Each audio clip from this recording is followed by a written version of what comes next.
Are you a SEN parent and haircut or hair braiding day is extremely stressful for you and your child? Well, keep watching. I'll be sharing some strategies which can be used to make hair braiding or haircut day less painful. If you haven't watched my previous video, why autistic and other SEN children are picky with their meals or fuzzy with their clothes, I would encourage you to find it and then watch, because it leads nicely into this video. In this video, I'll be sharing strategies that we parents can use to support our children, during haircut or hair braiding day to make it less painful. The first point is you. Yes, you the parent. You want to make sure on the day that you are extremely calm, you are fully regulated with your emotions, you are not stressed. The reason why you must do that is because, our children, as you are aware, have very limited expressive abilities. And so if you were shaving their hair or braiding their hair on the day and you were stressed or just irritated by something, or you are not relaxed, what will happen is that they'll feed on those negative energy.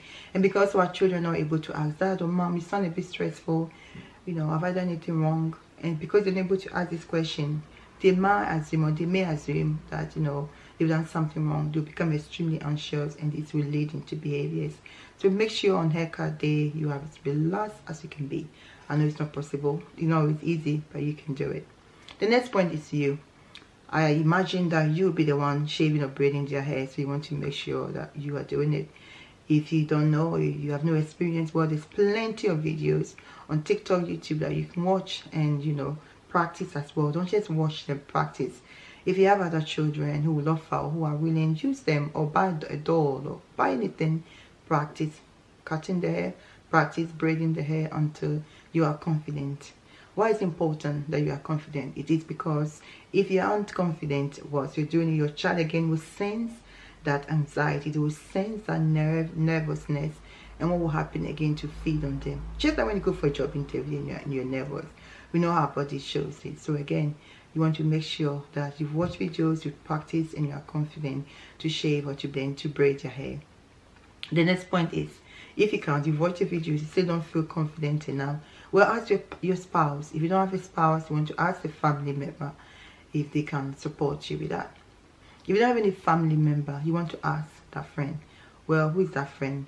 That friend is not just any of your friends. It's that special friend of yours who is always happy to visit your home, who sees your bad days and your good days, who understand, what your child goes through, who sometimes when they visit, they get balls thrown at them and all kinds.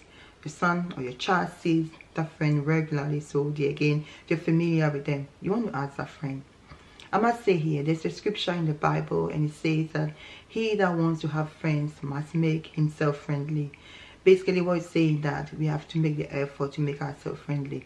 Now, I know in a SEN world, it's not always possible. We SEN parents have no social life, and we just manage to go through the day. We haven't got time to make friends or to hang out with friends. But as the scripture says, it's important you make friends. At least you have that friend. You should have that one friend who is on the journey with you, who understands that there are times when you don't answer your phone call, it's because you're having a difficult day. That friend who's always offering, I'll come and look after your son, just go and have a 2 hours break.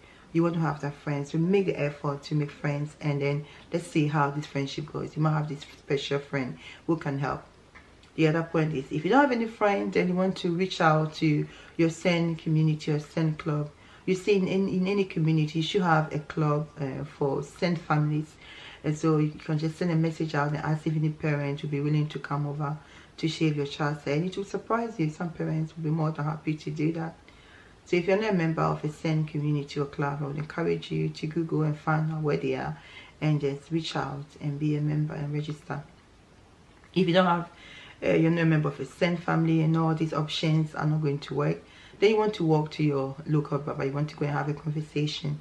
When you're there, you want to be as honest as you can. You don't have to divulge every information about your life and your child. However, you want to talk about a specific and important conversation where you say, my child might not sit still during the haircut or hair braiding.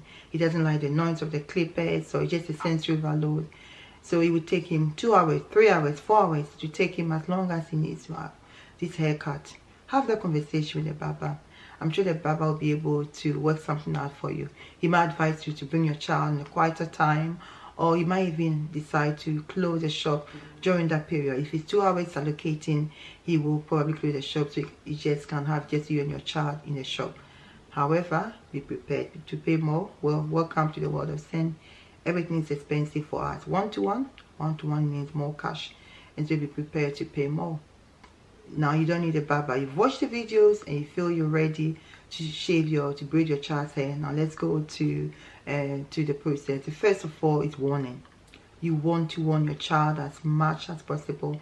If you're going to plan to shave their hair on Saturday, for example, you might want to start from Monday. Use whatever communication method that works for you and your child. Yeah, our children are different, as we are aware, so we all use different ways to communicate. You know your child best. Is it pics? Is it picture balls? Is it videos?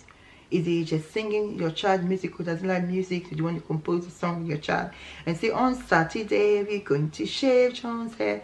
Whatever works for you. Use a now and the next. Use the dates of the week. Today is Wednesday. Saturday, look, John, Saturday we are going to shave your hair. If you have younger children or your child has siblings, if they wouldn't mind, let them, sit down so you can model what you'll be doing. You'll be shaving your hair. Look, we're shaving David's hair, and you're going to shave your hair on Saturday. Ooh, it's going to be great. Do whatever you need to do to shaving their hair or braiding it on Saturday. Don't just wake up on Saturday and fancy shaving their hair. It's not going to work.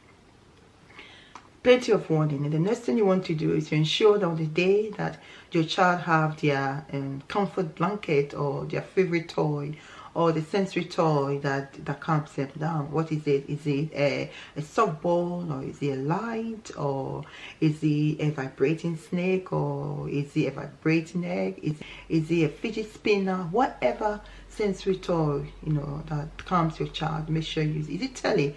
Is it a children's program? Just put it on for them. Let them watch. Let them relax, so you can have this haircut done. You also want to make sure you avoid any form of distractions. This is not the time to go on the phone. This is not the time. You see, some of our children are not only hypersensitive to touch, they are also hypersensitive to noise. And I did a video on noise, so you can find it and watch. Some of our children just can't stand it when you're working with them and you're on the phone. It's not so much a noise, it's even the sound of the other person on the phone.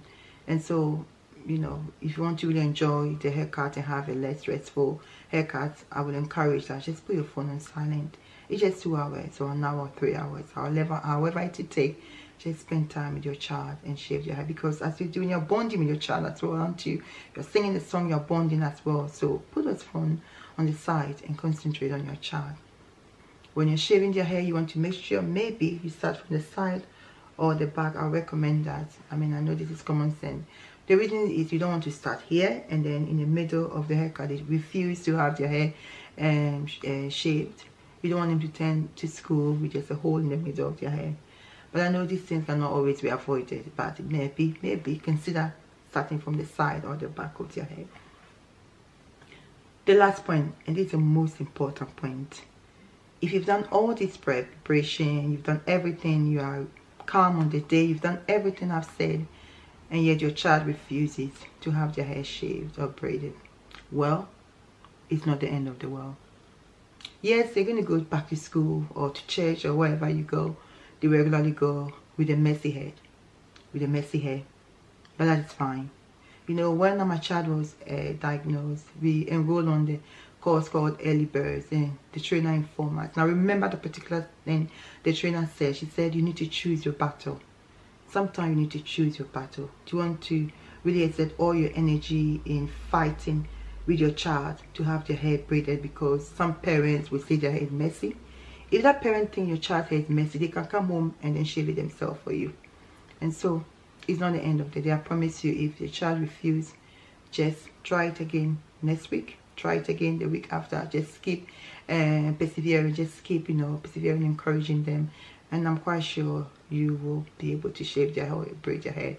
But don't be too stressed about it, and definitely don't worry about what other parents or other people think. What they think about you is none of your business. Just focus on your child. Do the best you can, and I know you're a fantastic parent, a fantastic caregiver, and just continue to be encouraged. Thank you for taking time to listen. If this is helpful to you or to somebody else, please go ahead and share, and I will see you in the next video.